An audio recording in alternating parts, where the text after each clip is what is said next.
જય સ્વામિનારાયણ. મારું નામ કરણ પારેખ છે. હું બોરીવલી પ્રબોધમ યુવક મંડળમાં સભા કરું છું. નાનપણથી જ બાળ સભાથી સભા કરવાની શરૂઆત થઈ હતી. ત્યારથી સ્વામી સાથે સહજ પ્રીતિ થઈ અને પહેલાથી જ એવી ભાવના હતી કે સ્વામીજીને રાજી કરી લેવા છે. કોઈ પણ ભોગે એને જો સ્વધર્મયુક્ત જીવન ગમે છે એવું જીવી લેવું છે, પણ એવું જીવન જીવાતું નહોતું.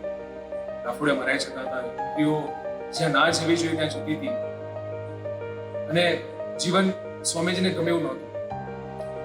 એક દિવસ કૃષ્ણભાઈ મજેઠે અમારા સભામાં બતાવ્યા. એમને કહ્યું હતું કે પુરુષ પ્રયત્ન તો કોઈ સાધના થઈ શકવાની છે નહીં.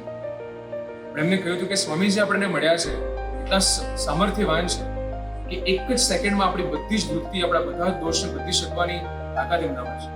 ત્યારે વસ્તુ મનાતી નથી. પણ એનો અનુભવ મને સ્વામીજીએ 2020ના સમયમાં કર્યો. 2020ના સમયમાં 1 મહિના પહેલા ડ્રામાની સેવામાં નિમિત્ત બનવાની તક મળી.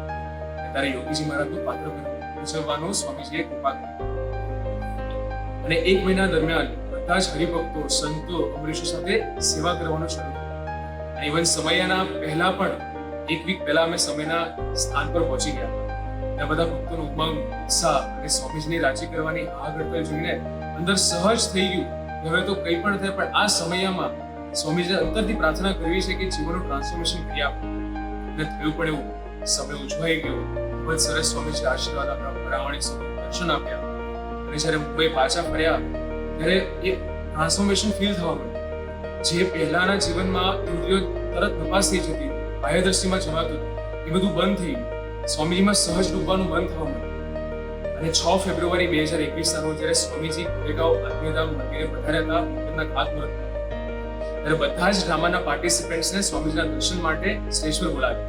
ત્યારે પણ સ્વામીજીના દર્શન થયા અને 1 સેકન્ડ માટે સ્વામી સાથે આંખનો મિલાપ થઈ ગયો અને એમની અમિત દ્રષ્ટિના આશીર્વાદ પડ્યા. અને ત્યારે પણ દિલથી પ્રાર્થના થઈ ગઈ કે સ્વામી, તમે જે ટ્રાન્સફોર્મેશન આપ્યું છે હવે જીવનમાં અખંડ રહે અને તમને જ જીવનની છેલ્લી પળ સુધી રાજી કરી શકે એવી કૃપા કરી આપશો. ત્યારબાદ ભક્તિ સ્વામીને મળવાનું થયું અને મારા ટ્રાન્સફોર્મેશનની વાત કરી ત્યારે સ્વામીજીએ એટલું કીધું કે સ્વામીએ કે તારી ઇન્દ્રિયો હવે સ્વામીજી તરફ એટલી વળે છે કારણ કે તું સ્વામીજીમાં ડૂબ્યો છે. એનો કહેવાનો મતલબ એ હતો કે જેટલા આપણે સ્વામીજીમાં ડૂબશું, સ્વામીજીના જીવન તરફ નજર રાખશું, એમ આપણી ઇન્દ્રિયો બાહ્યદ્રષ્ટિમાં નહીં જાય, આપણું જીવન સ્વધર્મયુક્ત સહજ થઈ જશે. 2020નો જેવો ભવ્ય અને દિવ્ય સમય ઉજવાયો હતો, એવો જ સમયો ભગવત સ્વામીજી હરિપ્રબોધમ યુવા મહોત્સવ અમદાવાદની ધરતી પર ઉજવી રહ્યા છે. આપણે સૌ ભેગા મળીને સંકલ્પ કરીએ કે 7 જાન્યુઆરી 2024ના રોજ આપણે અમદાવાદની ધરતી પર સમયનો અચૂક લાભ લઈએ અને સ્વામીજી અને પ્રબોધ સ્વામીજીએ જે સ્વધર્મયુક્ત જીવન જીવતા દીકરાઓનું સર્જન કર્યું છે એના દર્શન કરીએ અને આપણું જીવન પણ એવું જ સ્વધર્મયુક્ત બનાવીએ. એ જ પ્રાર્થના સહજાનંદ સ્વામી મહારાજની છે.